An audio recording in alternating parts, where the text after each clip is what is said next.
Hey everybody, it's Amanda, and today I am making homemade Cheez-Its.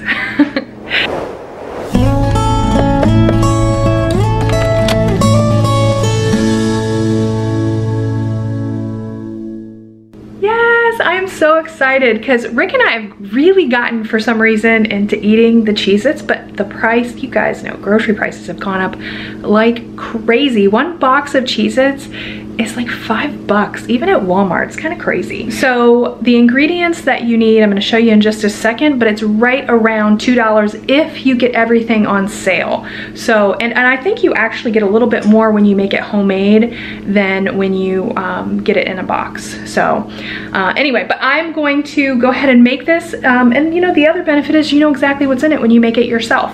And let me just show you what ingredients we need. Super simple recipe. Okay, so I have all the ingredients here.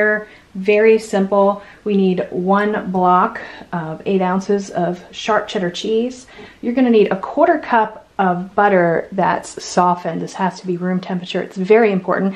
That's gonna be half a stick if you're using a stick of butter. Mine's softened right inside there. Then you need 1 1/4 cups of all-purpose flour. You need a teaspoon of kosher salt. We're gonna need 2 to 3 tablespoons of cold water. They're not here, but I'm gonna get that in just a second. And the oil, we need about 2 tablespoons of oil. Again, the whole recipe will be down in the description box. You can check it out there, but let's go ahead and get started. First thing we're gonna do is we're gonna shred up this cheese. Okay, so the first thing that you wanna do is go ahead and shred your cheese. Now, I highly recommend that you go ahead and shred it on the tiniest holes that you have on your cheese shredder. It's gonna take a little more time and a little more effort to take that big block of cheese and put it in tiny little pieces, but it actually is super important because when you start mixing it with the butter, it's a whole lot easier to incorporate. So just go ahead, take your time, get that mixed up, or excuse me, get that shredded up really fine, and then once you have that block completely done, you can just go ahead and easily toss it in the bowl. And go ahead and add your butter, which is what we're doing now. Go ahead and make sure you get all your crumbs because you don't want to miss any of that cheese. This is cheese crackers, right? And then you're gonna go ahead and get your butter. Again, it's a half a stick of butter. Super easy. It's got to be softened though, because again, we want to make it easy to incorporate. So we're going to go ahead and put it on our mixer, turn it on a low setting, and you're going to let that run for about 4 to 5 minutes. We want that really well incorporated. Make sure during that 4 to 5 minutes, you're going to go ahead and scrape the sides of the bowl and get every single bit, make sure it's well incorporated. So it's kind of a mush when it's done, but that's perfect for our dry ingredients. So I have 1 teaspoon of kosher salt and 1 1/4 cups of our flour that I'm gonna go ahead and put in. Now, once you get these mixed up, you're gonna put it back under the mixer and mix it up. It's gonna look like really fine crumbs, almost like sand. And that's when you know it is perfectly mixed. So here you go, you can see that sand-like, almost cornmeal-like texture when it is ready, and that is when you know we're going to add our water. Start with 2 tablespoons of water. And I don't know if you can see, but I'm pressing that water in and I'm really trying to incorporate it because it will look like, because it was such a dry mixture, that the water did nothing. But if you start pressing it in and turning around, you can see it start to form a little dough ball. And then you may need that 3rd tablespoon like I did to make sure it's right. But even with that 3rd tablespoon, look, you can see when I turn it onto the parchment paper, it's still a little crumbly. I have to actually take my hands and press it together. So don't add any more than 3 tablespoons. Go ahead and use your hands and press it together to make a nice dough, kind of like a pie crust dough. That's what it reminds me of. So then I'm gonna go ahead and wrap it in the same parchment paper. And then I'm going to wrap it with plastic wrap, and we're gonna put it in the fridge for 1 hour before we are going to actually work with it again. I'm getting ready to roll out my dough, and I went ahead and got a rolling pin, a little basting brush. I got a steak knife, and that's just because I think the ridges are nicer to make it more like Cheez-Its. And I got a little skewer as well because I'm gonna poke my little hole with that, you'll see. Got a little plate too. We're gonna put the oil on it to brush on to the dough once it's cut. So we're gonna first go ahead and take it out of the fridge, and we're gonna roll it out until it's really thin. It's supposed to be about 1/8 of an inch, but you can kind of eyeball it. Remember, it is gonna puff up a little bit, but not too much. So let me go grab that. Okay. Okay, so our hour is up and we are going to roll out our dough. You guys, this is the hardest part. Make sure you put just a little tiny bit of flour on your rolling pin and on your dough just to make sure they don't stick. But once you pull it out of the fridge, it's cold cheese and butter. It is actually very hard. You can see I actually kind of lost track of what I was doing, and look, I'm pressing it with the heel of my hand just to kind of get it more small before I do it with a rolling pin, because it's actually very, very challenging. And of course, I'm pushing so hard that I'm not even paying attention to the fact that I'm like literally right in front of the camera with my arm. Really great angle, I know. But what we're trying to do is we're trying to get it to fill up this entire parchment piece that I have. It doesn't look like very much dough right here, but we're actually gonna use this about twice as thin. You'll see. Once you get it to where it just about is filling this parchment paper, we're gonna start squaring it off, because once we do that, we're gonna start getting that specific Cheez-It cheese nip shape. So you can see once I've got it filled up there, I'm gonna go ahead and take the knife and I'm gonna square it off. Now this parchment paper actually has lines on it, and so I'm trying to follow the lines just to try to get it nice and neat.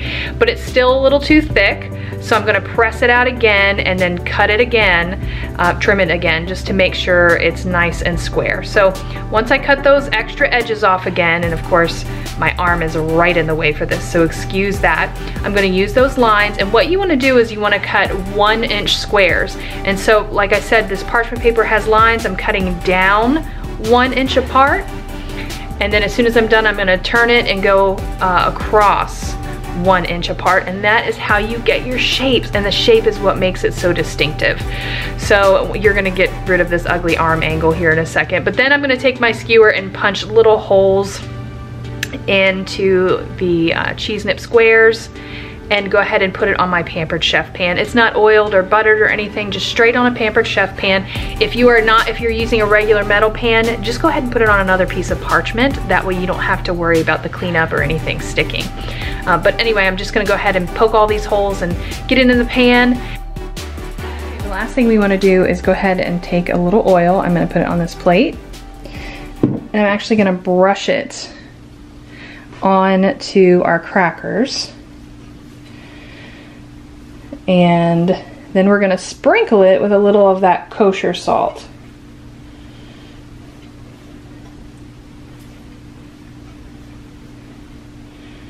There we go. And here's my salt. And I just kind of sprinkle it all over. Just a little bit. And I don't think I got this corner. I probably should have been more methodical, but I'm trying to hurry up and get in the oven. So we're gonna put this in the oven. Now it goes in the oven at 375 for 15 minutes. Ahead and re-rolled the extras, and I went ahead and cut them. I'm gonna put them on another pan, and I'm gonna keep re-rolling until it's all squared up and nice. It's that square shape that makes it very Cheez-It, so, or cheese nips. So that's what we're gonna go with. Okay, so the first batch is almost done. I have the second batch here that I made from the little scraps, and look, I almost filled a whole another pan, so do not get rid of the scraps. Make sure you roll them out. But I'm gonna go ahead and put those in as soon as this first batch is done. And even though we try really hard to make them uniform, they're not gonna be a uniform thickness or a uniform size. So what I do is I try to look to see if the edge ones or the smaller ones are starting to brown a little bit, and then I'll go ahead and pull it out. So you'll have some that are crunchier than others, but you know, that's what happens when you make it homemade, and it, frankly, I think adds to the flavor, to be honest with you. It's that variety. So let me take a peek. We'll see. Almost. I'll let you know when it's done. Oh yeah, that looks good. Put the other one in. Look at these, you guys. Now listen, they're a little bit thicker than the ones that you get at the store. Again, because you can't exactly get the thickness right, but they are so, I mean, they're perfect. These are perfect. You just see the ones on the edge are just starting to a little dark, a little brown. So, and especially in this corner, I am going to go ahead and pull them off of here. in just a second, and I'm gonna let them cool completely because you're gonna get that crispiness once it cools. So let it cool completely before you try to nibble on it if you want that cracker crisp. So it looks so good. Oh my goodness, you guys. These are so addictive. I'm not even playing with you. Like, you hear that crisp? They are so good. This was super easy.